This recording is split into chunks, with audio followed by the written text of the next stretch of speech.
Est-il toujours aussi intéressant d'investir en colocation? Ce type d'investissement ne comporte-t-il que des avantages? Est-ce vraiment la solution miracle pour s'enrichir rapidement et facilement grâce à l'immobilier?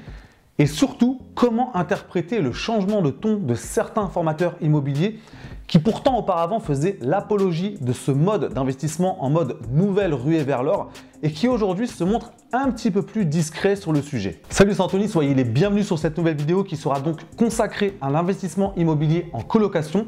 L'objectif sera de mettre en lumière une réalité un petit peu différente que ce qu'on a pu entendre ces dernières années, durant lesquelles on était vraiment en mode c'est la nouvelle ruée vers l'or, c'est le nouvel Eldorado, il faut absolument investir en colocation. On va analyser les choses sous un angle différent pour vraiment avoir le maximum d'éléments au moment de prendre sa décision d'investir ou pas en colocation.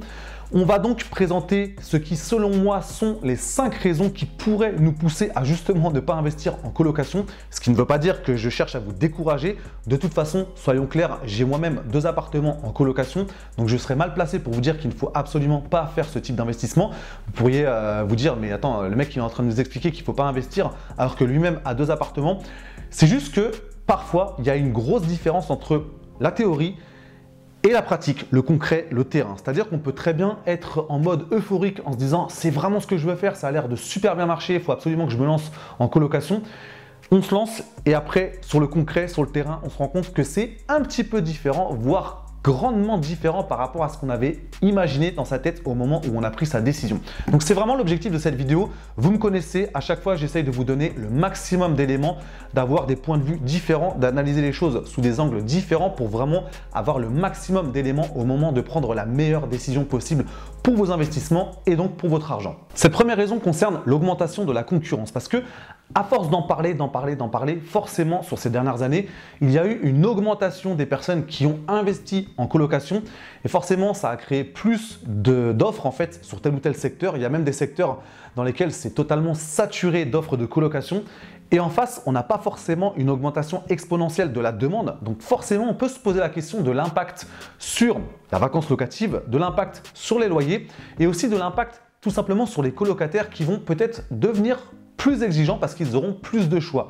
Si on prend la vacance locative, avec plus de concurrence, forcément, vous allez peut-être avoir plus de mal à remplir vos appartements. Peut-être que ça va mettre plus de temps à retrouver un colocataire lorsque le précédent va partir, alors qu'avant, vous n'aviez pas besoin d'attendre plusieurs semaines avant de retrouver quelqu'un.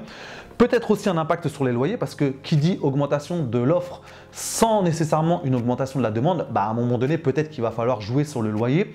Et enfin, comme je le disais, peut-être que les colocataires vont avoir naturellement tendance à être plus exigeants parce qu'ils vont avoir davantage de choix. Peut-être qu'avant, il y avait moins d'offres, donc forcément, à peine un colocataire trouvait un appartement qui lui convenait, il disait banco, je le prends. Peut-être qu'aujourd'hui, il se laisse davantage le temps de la réflexion. Je sais que ça m'est arrivé. En 2018, lorsque j'ai commencé à investir en colocation, ça se déroulait super bien parce que à peine les personnes visitaient l'appartement qu'ils avaient tout de suite envie de le prendre. Donc j'étais vraiment en position presque de force. Alors qu'aujourd'hui, j'ai senti une différence, j'ai senti un changement parce que récemment, il y a une personne qui est venue. Donc certes, elle a aimé l'appartement, mais elle s'est dit « Ok, je me donne le temps de la réflexion parce que j'ai encore 3 appartements à visiter », chose qui n'arrivait pas il y a 3 ans. Donc on voit déjà que le marché a évolué.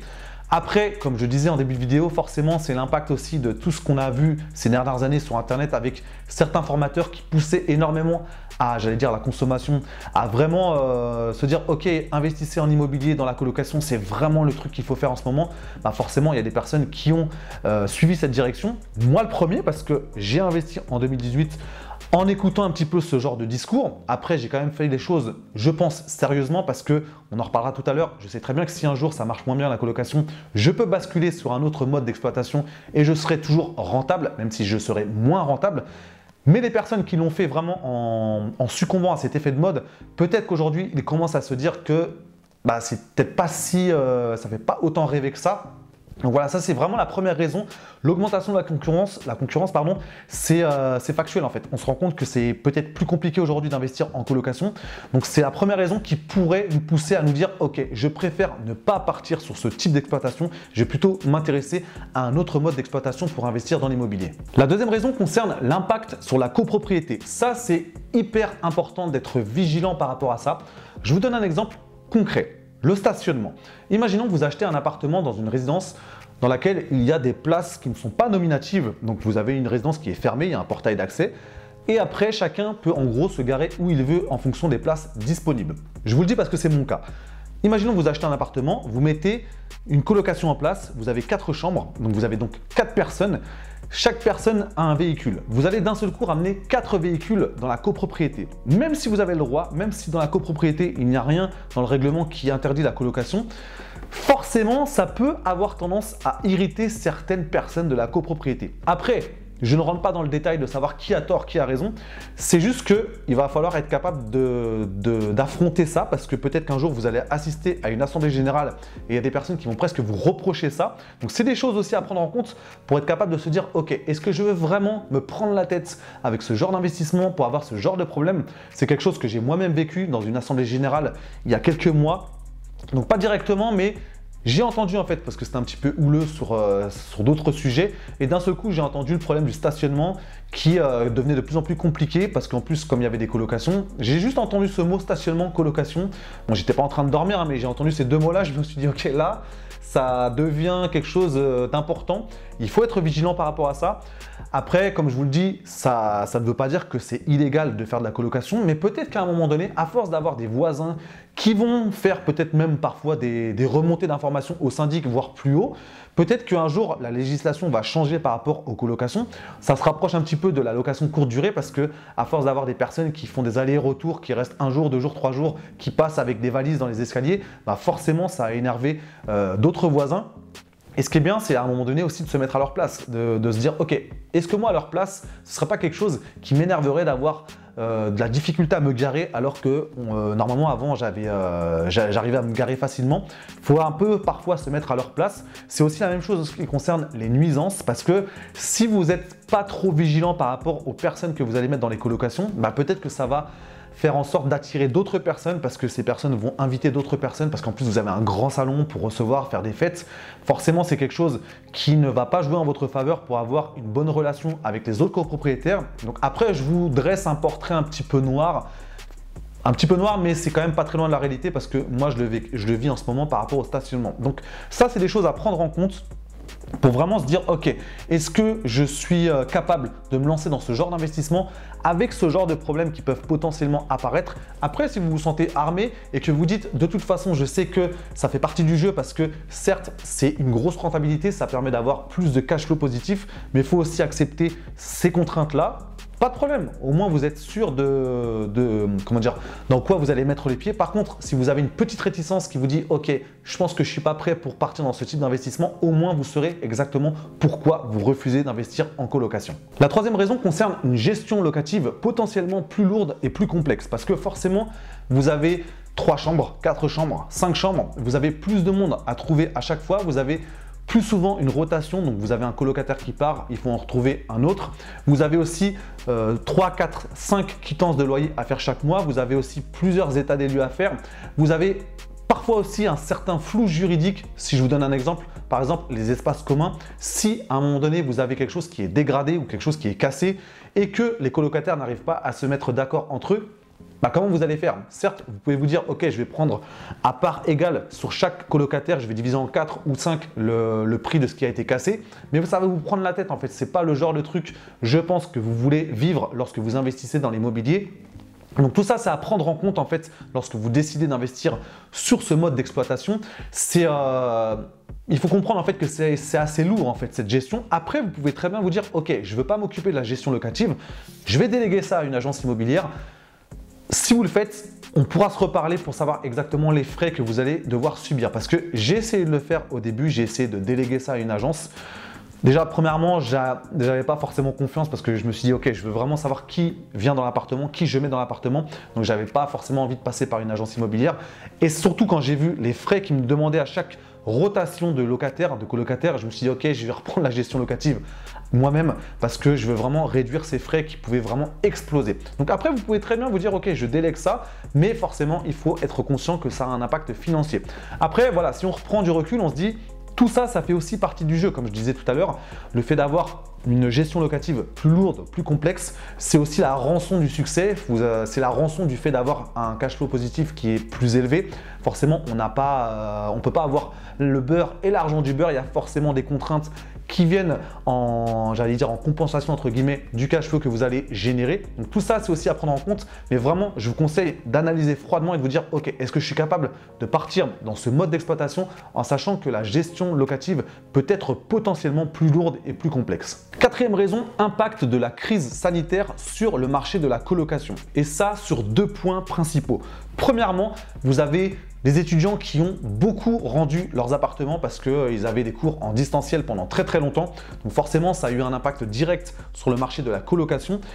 Et également, le contexte purement sanitaire, on peut se poser la question de savoir si les gens vont aussi facilement accepter de vivre avec d'autres personnes. Après, je n'ai pas la réponse, je pose juste la question, mais c'est important de se poser des questions par moment pour savoir si ça vaut vraiment le coup de continuer à investir en colocation ou de démarrer une colocation si ce n'est pas encore le cas. C'est vraiment ça des choses à prendre en compte parce que forcément, le contexte a un impact sur ce marché de la colocation.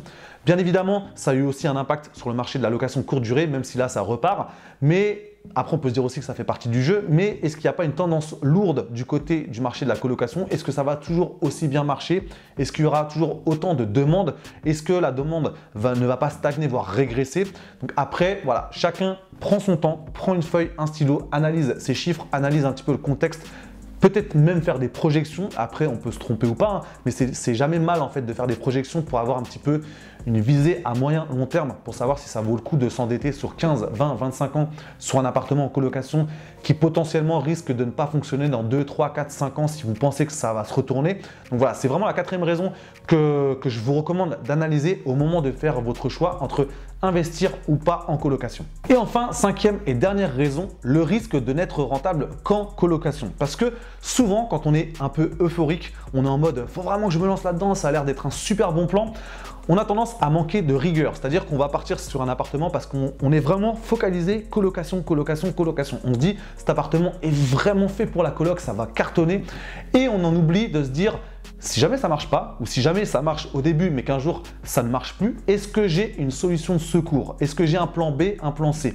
C'est vraiment quelque chose à prendre en compte parce que si vous n'êtes rentable que grâce à la colocation, forcément vous allez prendre des risques. C'est la même chose que la location courte durée. En fait, les moments où ça marche moins bien, si vous n'êtes rentable qu'avec la location courte durée et que vous n'avez pas pensé à un plan de secours, forcément, c'est quelque chose qui va peut-être même vous occasionner du stress et peut-être même des pertes financières. Donc, je vous conseille, si vous décidez quand même de partir sur le marché de la colocation, de vous dire, ok, je me prends par exemple un appartement qui fait 4 pièces, donc 3 chambres par exemple, et vous vous dites, si jamais à un moment donné, je suis obligé de le rebasculer en location classique à l'année, est-ce que je serai encore rentable ou au moins à l'autofinancement total? Ça, c'est vraiment des calculs à faire pour vraiment assurer vos arrières. Ça, c'est hyper important pour vous. Après, il faut pas aussi oublier que parfois, vous avez des appartements qui ne vont peut-être pas se prêter à une location à l'année. Peut-être que c'est quelque chose pour lequel vous n'aurez pas beaucoup de demandes. Peut-être qu'il n'y a pas beaucoup de familles qui recherchent ce genre d'appartement dans votre secteur. Donc, est-ce que ça vaut le coup de se dire, ok, cet appartement, je ne pourrai l'exploiter qu'en colocation parce que le jour où je veux le basculer en location classique, je sais qu'il n'y a pas beaucoup de demandes sur ce type de logement. Donc, je préfère ne pas me lancer là-dedans. Ça, c'est des bonnes questions à se poser.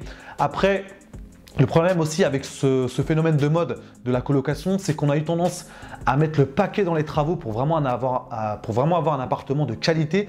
Sauf que qui dit grosse enveloppe travaux dit forcément un prêt qui est plus important, donc avec des mensualités qui sont plus importantes.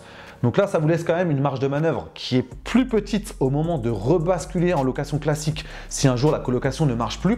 Donc ça aussi, c'est des éléments à prendre en compte. C'est vraiment tout ce que je voulais voir avec vous aujourd'hui pour vous donner cet angle de vue un petit peu différent de ce qu'on a pu entendre ces dernières années. Je ne critique pas le fait d'investir en colocation parce que ça peut aussi très bien se passer, ça peut très bien fonctionner dans tel ou tel secteur.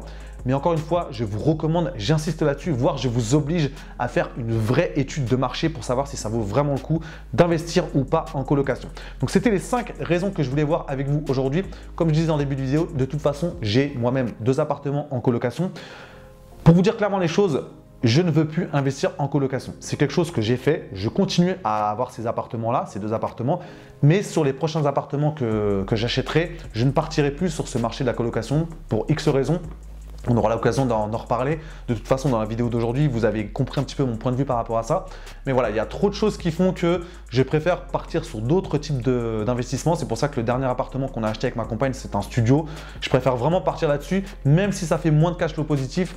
J'ai plus de contreparties positives, notamment par rapport à ma charge mentale. Ça, c'est quelque chose que je protège de plus en plus parce qu'à force de faire plein de choses, d'avoir plein de choses à gérer, au bout d'un moment, le cerveau est comme une cocotte minute, et c'est pas forcément très bien pour la santé mentale et aussi pour la vie de couple, la vie familiale, la vie personnelle. C'est quelque chose sur lequel il faut être très très vigilant. Donc dites-moi dans les commentaires si vous avez la moindre question par rapport à ce marché de la colocation. Si vous-même vous faites de la colocation, dites-moi comment ça se passe pour vous. Est-ce que vous avez constaté une augmentation de la concurrence dans votre secteur ?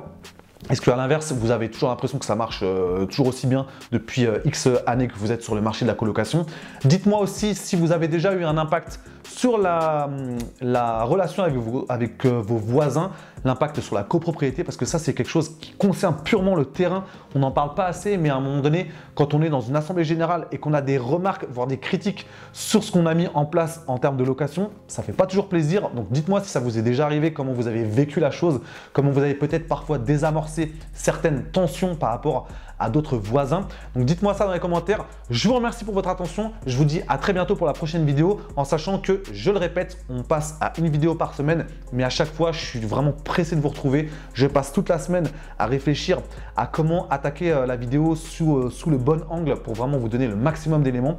Un grand merci à vous. Je me répète, je l'ai dit en début de vidéo, je vous le redis en fin de vidéo. Je vous dis un grand merci parce que ça fait énormément plaisir de voir vos commentaires, de voir le nombre d'abonnés aussi qui augmente jour après jour. C'est quelque chose qui me tient particulièrement à cœur. Ça fait chaud au cœur, ça fait vraiment plaisir. C'est une communauté qu'on est en train de construire. C'est quelque chose qui nous permet de nous motiver mutuellement parce que forcément, ce n'est pas évident chaque jour de se fixer cet objectif d'atteindre un jour la liberté financière.